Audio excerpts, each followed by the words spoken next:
Week 1 of the NFL season is in the books. Let's talk about it. Welcome back to the Deep Dig Sports Pod. I'm your host, Drew. My other host right over there. What's up? It's D. Good to see you again. NFL football was back. Before we dig into anything, though, be sure to hit that like button. Be sure to subscribe. Drop some comments below. Let us know your thoughts because this is a show for the people. And I'm glad the Niners got a win. My fantasy team got a commanding win. Feeling good. Won some bets. How was your first football weekend back?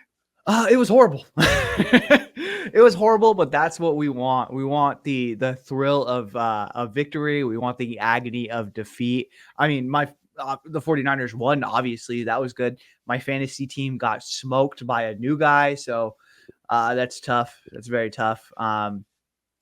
Bets, I didn't put any bets down, so that was cool. I mean, I didn't lose any money. I didn't gain any money. It is what it is. And a moment of silence for all the fantasy players who lost because of Christian McCaffrey. Way to trick us all, John Lynch.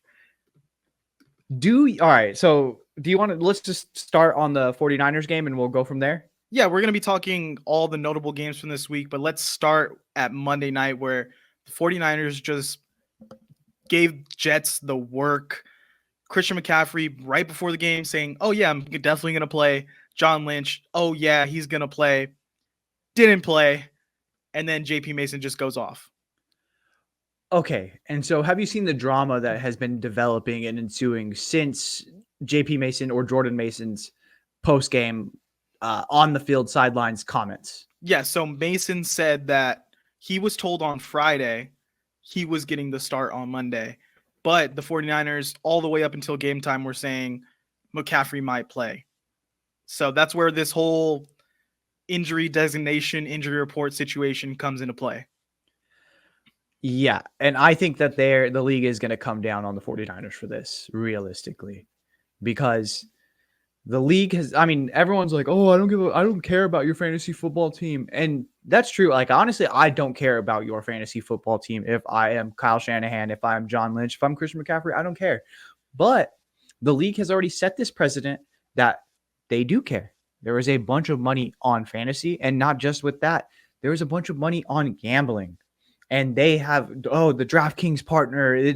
You see that with NFL Red Zone. You see that all over the NFL that they have gotten into bed with the bookies. They have gotten into bed with fantasy. And if you are going to mess with our bottom line, we are going to hammer down. And I think that the 49ers are going to face repercussions with this, and they should, realistically. Yeah, and when the NFL got in bed with these gambling sites and basically was like, yeah, we're going to make a bunch of money off of it, they have to care about this injury stuff because it could have changed the line. It did affect a lot of people and where they were betting on the Jets or the Niners, all the individual stats that went into the betting. So it changes so much money in people's hands by the 49ers lying about this and trying to like get a competitive advantage. And I understand from a competitive standpoint, but at the end of the day, like, you knew he wasn't going to play. If he was that close, I'm pretty sure McCaffrey would have went. Yeah, and I seen that JP Mason was like really tore up about it in the post-game press conference afterward. He was like, hey, I made a mistake. It's going to overshadow what he did. Well, the performance he had, he was a dog, dude. And he just showed that he is a guy behind Christian McCaffrey. And I hope that is going to be the main focus for him moving forward. He can continue to build off this performance and he doesn't like beat himself up for what he said off the field, because it wasn't even his mistake. It is based off of leadership. It's the 49ers. It's Kyle Shanahan. It's John Lynch. That should not overshadow what he did on the field. Yeah, you got to think young player, undrafted, unmedia trained, probably just saying whatever really happened.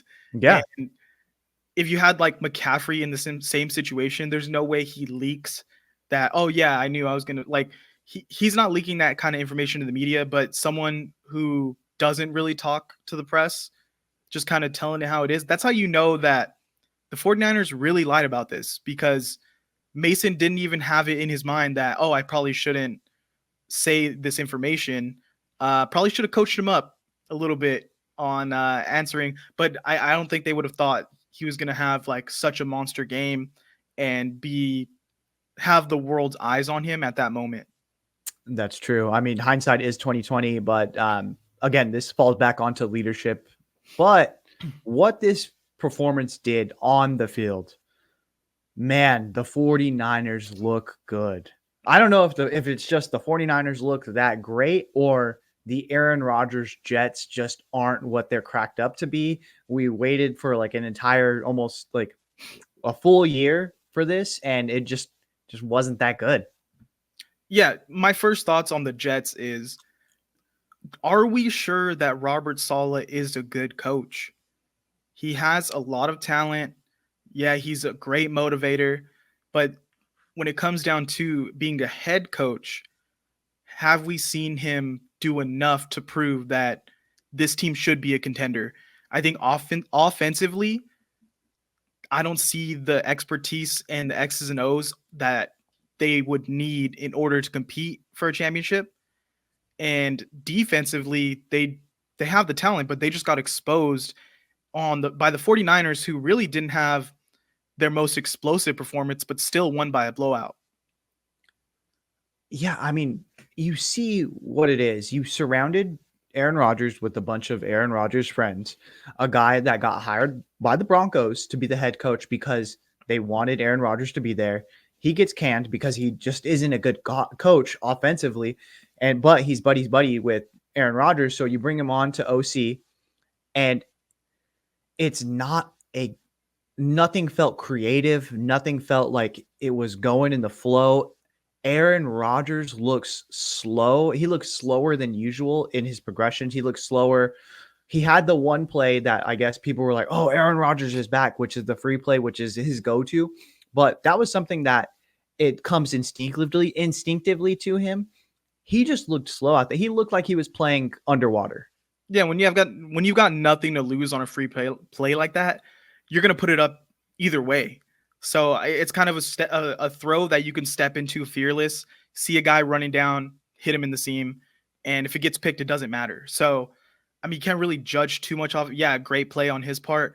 But yeah, other than that, not seeing the field that great. They just look they look so stale out there. They look stagnant. And I was expecting this to be a defensive battle. 49ers, Brock Purdy didn't even throw a touchdown. Yeah.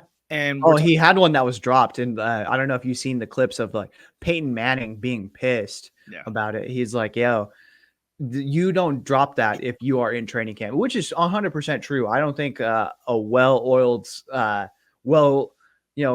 if you had all this practice together, you are not dropping that pass, or you have a little bit better timing as far as Brock Purdy, Brandon Ayuk, because we've seen it before. We know what it looks like at its prime. But Brandon Ayuk was running routes in his backyard. Oh yeah, next to a tree. That's cool. The tree is a good defender. Yeah, we gotta get him in the league. Apparently for the Jets, opposite Sauce Gardner, because Brock Purdy's slicing and dicing a little bit. I thought he made great decisions. I thought he made a lot of big boy throws that he's not going to get too much credit for, because it wasn't like this highlight reel mixtape type performance. It was really like, okay, this guy is an adult in the room right now. He's doing what it takes to get the job done, and he's not going to try to do too much. Yeah, I mean, but overall, it's a good performance. It's one that you walk away from and you're like, okay, week 1, we've put our stamp on it. This is 49ers football, and we are going to continue to move out throughout the rest of this season and prove that we are still one of the top contenders in the league. Yeah, and just wrapping up on the 49ers, I think that front seven is going to be dominant, but the secondary is really impressing me for the 49ers, and I think it just has room to grow. I think it's just going to get better with a lot of young players in that back end. So something to keep an eye on. We'll see. They got Minnesota next. Sam Darnold. Let's just move on to Sam Darnold at this point, because Sam Darnold looked like the MVP right now. Sam Darnold, I don't have his stat line from me, but played the bottom of the barrel New York Giants. Sam Darnold, 19 for 24, 208 yards, 2 touchdowns, and a pick. Aaron Jones went for almost 100 and a touchdown. How are we feeling about Sammy D in Minnesota? I mean, I think we see this kind of every couple of years where there is a guy like a Geno Smith. We've seen it a couple of years back where it takes a little bit of time, but you find a place that, hey, you know what? This could be my spot here. This could be my where I prove that it wasn't my fault. It was Adam Gase. It was the system I'm in. It was the me. ghost. Yeah, it was the ghost. And so, like, I think that Sam Darnold was a very viable candidate this year just because of the landing spot that he was in. He has two really good receivers. He has a really good run game. The offensive line is also pretty good. You have a defense that, hey, it's not the greatest. They're not world beaters, but realistically, you feel pretty good. And stepping into that, you just need someone. I mean, we've seen with Kirk Cousins, like, if you could even just be 3/4 of what Kirk Cousins was, you are going to do really well in that offense. Yeah, he does kind of seem like diet Kirk Cousins right now. The way he can just throw that deep ball and hit the talent that he has on the outside. I think he is going to have some like very real come down to earth games where he is seeing ghosts. He's not really hitting the long ball, and then he has to kind of try to hit things underneath. But we'll see if he can step up when he's really forced to sit in the pocket and dice up a defense next week versus the 49ers. I mean, but that was always the knock on Sam Darnold coming out. He had a great arm. You felt really good about his dynamics and him throwing the ball. But realistically, he was never super accurate. He was always going to be a guy who throws a lot of picks. He did it in college. He did it when he came out in the NFL. There are going to be games where he has 3 or 2 picks. You know what I mean? Yeah, and that's going to determine like how many of those can he have? How many of those bad pick games can he have and still be considered a starter in this league full time? Do you think he has a shot in Minnesota to be the starter next year if he balls out? No. No, you think it's 100% JJ no. off injury no matter what? I think you have to. I think depending on how JJ comes along, I mean, maybe it is one of those injuries where it's going to linger a little bit and you need a little bit more work, and Sam Darnold needs to start off the season, but you've made too big of an investment in it to not see what you got. I mean, not too many teams are going to be the San Francisco 49ers where you draft a guy super high and you never play him consistently to see what it is. I think we've only seen that once and they've lucked out. I don't know if you rolled the dice on Sam Darnold for that. You know what I mean?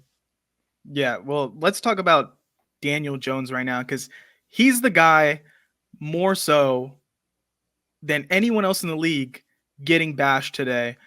The Giants already came out, said he is the starter for week 2. So we'll start there. He went 22 for 42, 186 and 2 picks. The fan base is livid. They're calling him Danny Pennies. They're asking him to give the money back.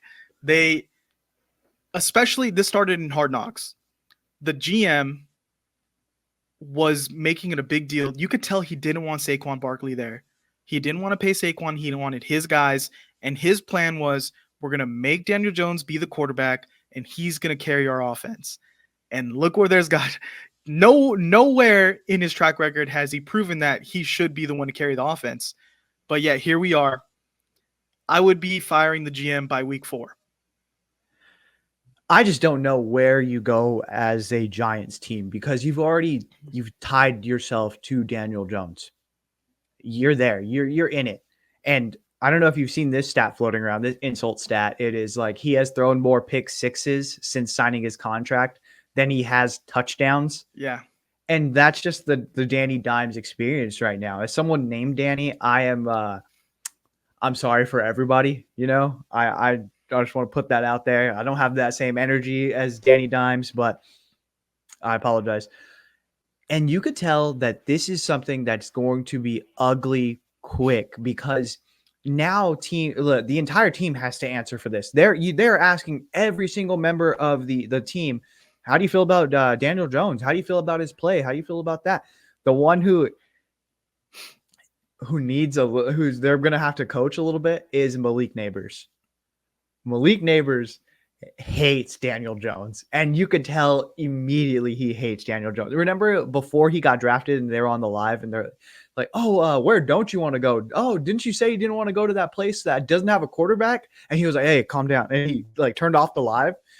That place was the New York Giants. We know it was. Yeah, well, like watching Hard Knocks too, the one reason they were kind of considering not drafting Neighbors was how is he going to handle not being with, they didn't say this on there, but how is he going to handle not getting the ball enough? How is he going to handle not winning games? And that was kind of code for like, how is he going to handle playing with a shitty quarterback like Daniel Jones? And I think we're seeing it. Like, he's a competitive guy, and that's what makes him great. But also, he's going to call out bullshit when he sees it. Like, how long are you going to be able to keep Malik Neighbors happy where Daniel Jones is literally the reason they're losing games right now? And then you look at the shit job that Joe Shane did in the offseason. Xavier McKinney, gone. He had a pick week 1. Saquon Barkley looking like another MVP candidate over there with 3 touchdowns for the Eagles in the first game. And his plan was get a receiver and let Daniel Jones spin it. And Daniel Jones looks like one of the worst quarterbacks in the league right now. It's bad. It's very bad. And I could see this being a very ugly season for them. And they are going to get a good coach fired because of it. I think if you're the franchise, you have to let go of the GM and the coach. And someone has to pick up, and you got to be like, okay, well, you know what? It's not the quarterback that we signed for all these millions of dollars. It's the regime that he's in. I know that if we get fresh blood in here, we're going to be fine. Because what are you going to do? You can't trade Daniel Jones. You already signed him in this big deal. No one wants him. Yeah, you're stuck. You're stuck. And let's move on to a team who's in a worse situation with the quarterback because they're literally stuck. They are handcuffed to this guy, Deshaun Watson. And did you see today, there's a new sexual assault allegation for Deshaun Watson. So a little silver lining maybe for Cleveland. If this, it's not a great situation. It's terrible that there's a new allegation. But this could be something that potentially could get them out of this contract if it does go to court, if it does lead to suspension. So a little situation to watch, but he just doesn't have it on the field. And they have all guaranteed his money. And this is another guy that everyone is answering questions about on that team. And it's like, oh, well, we got booed at home. How do you feel about Deshaun Watson? It's like, oh, well, he's a guy who he plays his heart out. He's a competitor. And it's like, you have to say these generic terms, but realistically, we know he's bad. And I don't see any way that this is going to get better.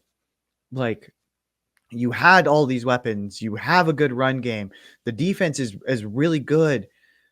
What else do you need, Deshaun? Like, this is not the guy. I don't know if you've seen that tweet going around. It's like Deshaun Watson died on that massage table. I don't know who this is. That's what happened. You know what I mean? The Browns are even less competent because they saw that and they said, you're our guy. I could save him. Like, you're a dog shit person and you are a dog shit franchise for getting in bed with him. And look at what you did to Baker Mayfield. Honestly, they almost killed Baker Mayfield's career. They sent him off and they were like, hey, we're doing this because we need an adult in the room. And they basically were like trash talking him on his way out. And that's what they said to the media. That is not what they said behind closed doors to other GMs, to other scouts, to other people that are in football. You have no idea. Like, I'm pretty sure they were bad talking him. And it almost killed Baker Mayfield's career. And look at what he's done since moving on. It's just crazy. Like, they deserve all of the bad things because they got into bed with this guy. They wanted to sign him to this massive deal that no one else was going to do. It's insane. And everyone is seeing it. The calls for Jameis Winston to start are getting louder and louder every second. And I think, honestly, Jameis would win a good amount of games for this team, but you can't put him out there because what happens if he wins? Deshaun Watson is now your backup quarterback for 3 years. Yeah, there's no way out of this contract either. Like, it's a tough situation. I don't know why you go out and get Jameis, because that's a starting caliber quarterback, and he's a guy who's vocally said, I'm going somewhere that I want to start at. Like, if I'm going to you, I'm going to gear up like I'm going to be the starting quarterback. And this is a guy that, like, even in preseason, you see how much other guys rally around him. He is brand new to this team. It's not like he's a 5-year vet who's been on the team before Deshaun Watson. He's brand new there, and they are rallying around him like, please, like, Jameis, we love you. It's crazy. Yeah. Yeah, notable like last season, you know who was giving speeches and leading the team out of the tunnel was Joe Flacco. This season, do you know who is leading the team out of the tunnel, giving team speeches and rallying the troops? It's Jameis Winston. It's not Deshaun Watson. The backup quarterback is more liked, and he is more of a leader than the starter. So the main storyline, kind of everyone talking about in NFL Week 1 was Tyreek Hill. Tyreek Hill getting arrested the morning before the Dolphins game, and then them coming back against Jacksonville because the Travis Etienne fumble in the red zone, and Tyreek Hill getting 80-yard touchdown, doing the handcuff celebration. Have you caught up to like on the statement from the police and everything going on with Tyreek Hill? I'm somewhat caught up. I don't know if there's been new developments throughout today, but they have asked for the Dolphins themselves have asked for the police to discipline the officers that were involved, and one officer has already been put on leave. This actually happened the morning, the morning of the football game. So Tyreek Hill was on his way to the stadium when this happened. It was him. Calais Campbell was also involved. Tyreek agent. I don't know if you've seen that tweet where it was like the picture of Tyreek in handcuffs, and it was like, you might have an agent, but do you have an agent that can teleport and be there while you're getting arrested? And Drew Rosenhaus was right there on the spot. It is so insane. And what Tyreek has come out and said afterwards was like, hey, I'm just lucky I'm Tyreek Hill. Like, if I was just a random guy, like, this would have just happened to me and everyone would have been fine with it, which is 100% true. And we've seen this again with athletes getting involved with the police, and they've done nothing wrong. And because they are athletes, it's come out. But if they were normal people, like this happened with Tyreek Hill, this happened with Scotty Scheffler a couple months ago. And it's just insane. And I've seen Mike McDaniel come out and talk about this and say, like, this is just sad. Like, the way that this was handled very poorly. This is something that you just hate to see. And it's something that as a society we face. Yeah, it's a dumb escalation that shouldn't happen. But I will say, I watched the body cam footage. Tyreek Hill did kind of start by being an asshole about the situation, and right when the cop walks up, Tyreek's yelling at him like, oh, whatever, just give me the ticket, blah blah blah, giving a lot of attitude, and he rolls his window up, and he has like very tinted windows. Okay, yes, it should be on the cop to know, like, expensive car right outside the Dolphins facility. It should be a Dolphins player. Maybe put two and two together. But Tyreek didn't handle it the best to start off.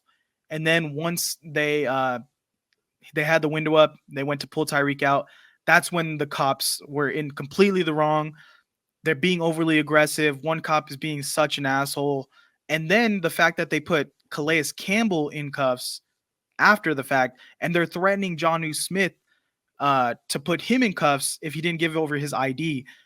Once Calais Campbell shows up and you see he's a giant athletic man, you should put two and two, and he's telling you that's Tyreek Hill. Bro, if you're not trying to end up on the news or fired as a cop, let them go. What are you doing? It's Tyreek Hill and you're in Miami. So I will say Tyreek Hill's not like completely innocent in this. Honestly, but that's like your job as a fucking cop, dude. Like, people are going to be upset to see you because you are giving them a citation.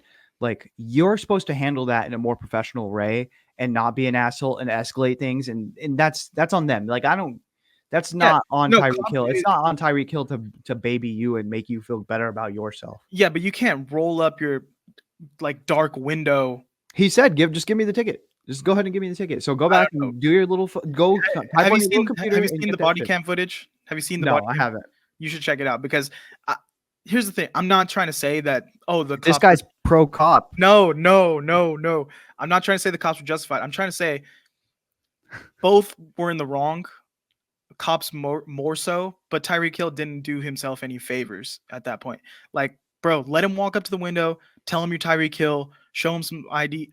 Like, he'll let you go probably. But like the fact that you're starting off the situation in such a bad like communication standpoint and then rolling up the window in his face, like, come on, let's be smart about that, especially that like this cop could potentially be an asshole and do what he just did to you. Like you're in a situation where you can't trust this cop and you're giving him more reason, but the cop were like completely out of bounds for how they handled it.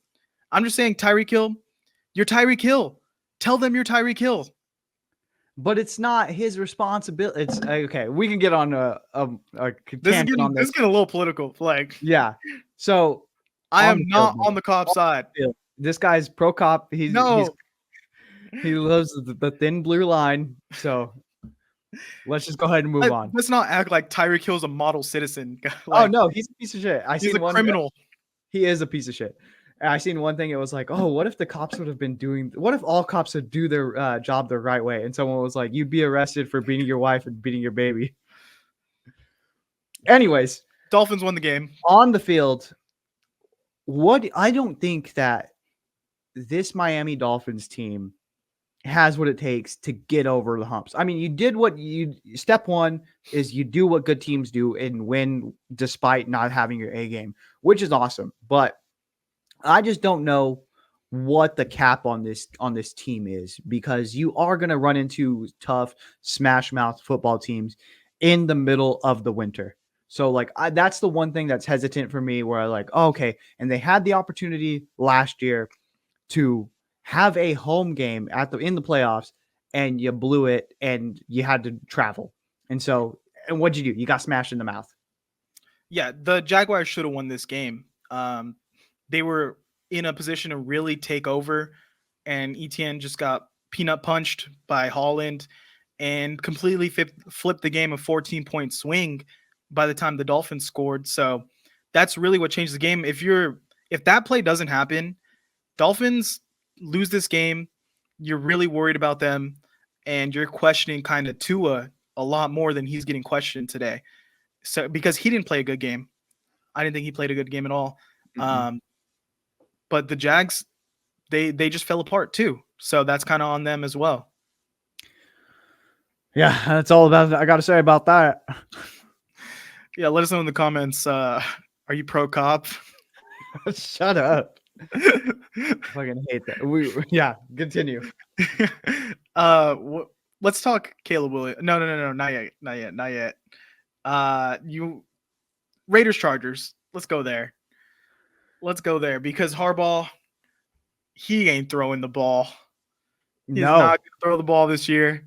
Get ready for a lot of disappointed Herbert fantasy fans.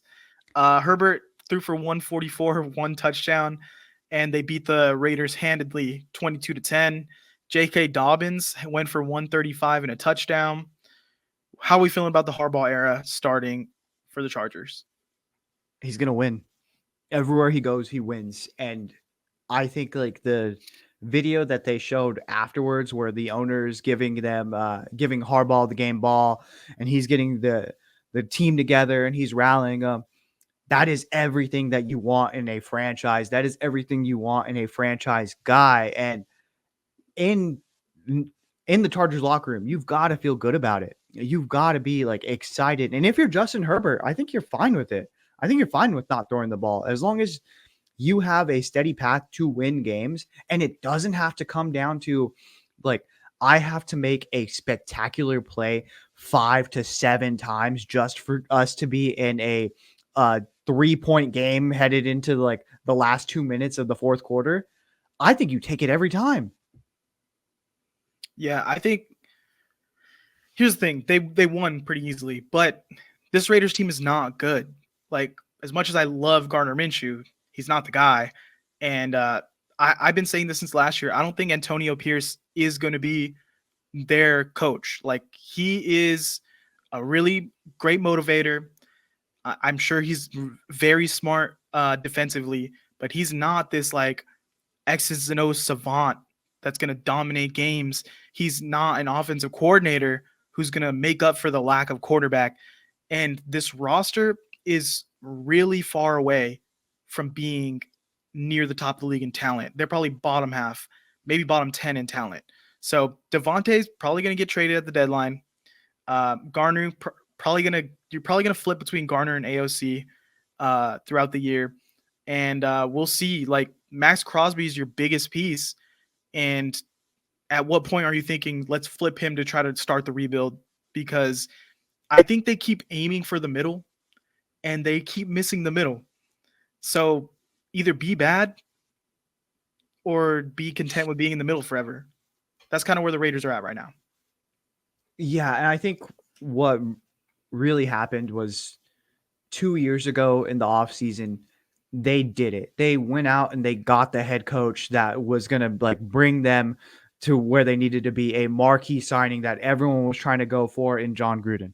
They went out and they traded for Devontae. They go and they get Chandler Jones. And it's like, okay, we've got all these big pieces. We need it. And none of those have really worked out, obviously. John Gruden's gone.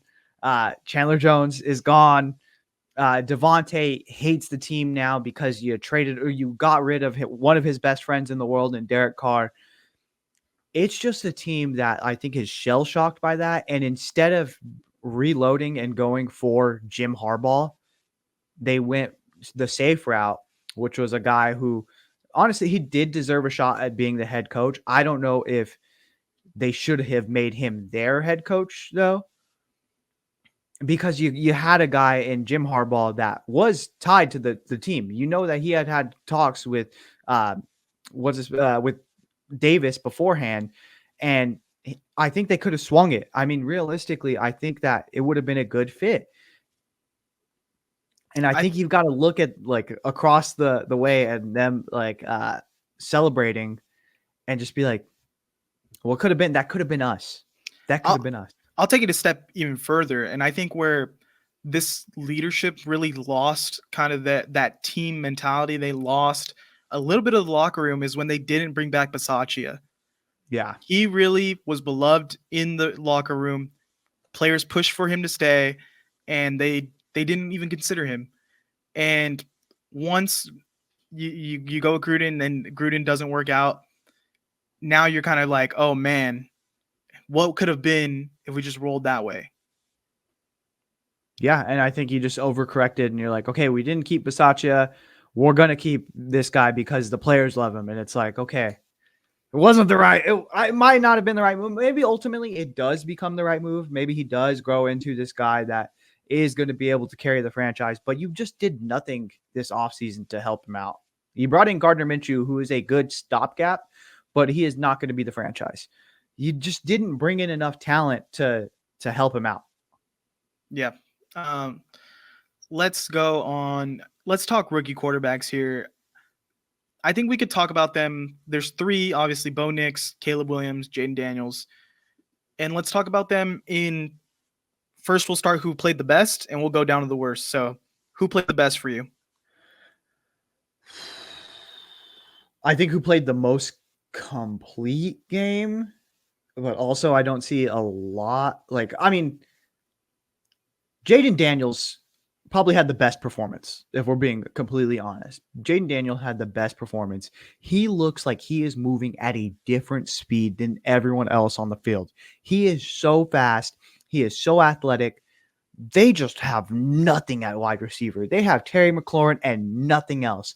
They have Austin Eckler catching passes out of the backfield. And it's like, okay, we've seen 2 years ago that Austin Eckler wasn't fast enough to get this done. Why are we going to trust it now? If they were to get some pieces for Jaden Daniels, this could be a real contender in the Commanders because you have a guy that's special. With that being said, who I think is going to have a better rookie year or might have like a more consistent rookie year is just maybe Bo Nix. Like Bo Nix is not good. He does not have he he does not have a high ceiling, but I think he has the lowest floor. He makes mistakes, obviously, because you're asking him to do more, or you asked him to do more in that Seahawks game. But I mean, he might have a solid rookie year, but end up falling off. You know what I mean? Yeah, for Jane Daniels, I mean, I just don't want to put my faith in the guy who's going to run the ball 15 times a game and take punishment. I think he's going to be broken down by midseason on this team, especially that they're relying on him to run the ball. Like, it's the end of the game, it's a blowout, and they're running him into the ground. Like, guys, I know he's fast. I know that's his strongest part of the game, but like, let's be smart about this. You saw what you did to RG3 in the same organization. So I think he's going to be done by like week 8. He's just not going to be able to hold up physically because of how he's going to try to superhero win games for them. Bo Nix was terrible. I mean, he probably showed the best flashes in the preseason of being a competent starting quarterback. I know Caleb had the highlights, but Bo Nix looked like he was going to be just baseline Vanilla. good quarterback who's going to get the job done, do what you need to do. But he just looked shook out there. He like what is it, the meter on college football? Yeah. Oh, Yeah, Mo Bamba's playing. bro. Mo Bamba's playing. The meter's going crazy. Like, he just couldn't hit a throw. But I mean, the Broncos didn't make good decisions either. They got rid of some receivers. The receivers didn't catch anything out there. The announcers are saying, "Oh no," when Bo is throwing. Before it leaves his hand, the announcer is going, "Oh, no." He's throwing in a triple coverage. I think it was just a bad game. It was a tough environment. Seattle's defense is really good. The coach is a great defensive guy. Marshawn Lynch is giving him back rubs on the sideline. So here's the thing, though. Like, Geno was terrible in that game too. Yeah. The Seahawks offense has really fallen off. So that was a winnable game for Denver. I know he had one scoring drive, but you need to see him turn it around. You need to see him put something, because then you have a pissed off Jared Stidham in your quarterback room who was not happy for Bo Nix getting the start nod. I think Sean Payton definitely told Jared Stidham it was going to be his job to start the season and ended up going with Bo Nix instead. So if Jared Stidham is in that game, I think he wins it. And that's not saying that Jared Stidham is good or better than Bo Nix, but he's played NFL football before. That was a winnable game, and he would have at least completed some passes. But also, that's why Jared Stidham is like a journeyman quarterback. You know what I mean? Because you couldn't beat out Bo Nix in the training camp. Like, it was, if you really thought, okay, I'm going to go in there, and Sean Payton has told you that you were going to be the starter, and you lose the job, that's on you, bud. That's not on anyone else. That's on you for not proving that you were the number one guy. And so I'm not mad at it. I mean, realistically, I think of the 3 rookie quarterbacks that started, Bo Nix probably has the potential for the like least exciting career, but the most consistent, because Jaden Daniels, you're right. Running quarterbacks get hurt. We know that it happens. Caleb Williams. Are we going to get into Caleb Williams' performance? Caleb Williams, he was out there sprinting. That was it. Like, he was just out there jogging. Like, he did nothing in that game, which is good because on the other side, Will Levis had this game wrapped up, gift wrapped, dropped out his front door. All he had to do was open the door and pick it up. And he's over here throwing picks, fumbling. He's on his knees, on the ground during the most iconic photo of the NFL season already. He's on his knees. Bro, Will Levis threw that game. And I was even going to text you, like, I told you Titans were going to be good this year, because they had that game. Two pick sixes? No, it was a pick six, a punt return, a blocked punt, I believe. Yeah, for a touchdown. So Caleb Williams, I mean, we can't really say much about him because he did nothing. I mean, he also did a lot of what you've seen at USC, which was hold on to the ball, not really have a plan, and scramble around. But the difference between USC and the NFL is that you are not the better athlete. You are not like just levels above everybody else. Everybody else is a fucking freak, and they can catch you. And we've seen that. Like, we've seen that specifically on that play where he lost like 15 or like 17 yards where he tried to run back and like try to juke people out, and it just didn't happen. They blew him up. Yeah, I mean, you can't come out of the gate trying to play like Mahomes, and that's what I feel like people were thinking he's going to do. I was guilty. I'm not gonna lie. I try to tell you guys, temper your It was me. expectations. But I will say this: Keenan Allen dropped a touchdown. He did, but also they won the game. Like, end of story, they won the game. He didn't do anything to lose the game. He didn't throw any picks. He really didn't. He just wasn't Will Levis. Will Levis did everything he could to lose that game in the second half, and Caleb Williams just said, "Cool, I'll take the win." So we'll see what happens going forward. Do you think Justin Fields would have won that game? I think Justin Fields throws some picks. Yeah, you think he does? Nah, just because we just seen Justin Fields beat the Falcons in a very similar game. Yeah. Justin Fields, I don't think he's a starting quarterback in the league. After watching that game, I know we're talking about the rookies here, but Justin Fields is not a starting quarterback in the league. I'm not surprised if they go back to Russell Wilson next week, because that was Justin Fields' audition. He did nothing, and then it's like 3rd and goal. They're running the ball. They're running a read option. Like, you cannot be a starting quarterback in the league if it's 3rd down at the goal line. You're like on the 5, and you're not going to throw the ball. You just have no faith in the guy to throw it. Yeah, it's crazy, dude. Like, But that's how good the TJ Watt is, that he's carrying them. Oh yeah, he's amazing. He again, defensive player of the year, and it's a clear now that Aaron Donald has retired, a clear number 1 has stepped up and been like, I will take over. Like Thor's hammer just and he is worthy. All right. Anything else this week? No,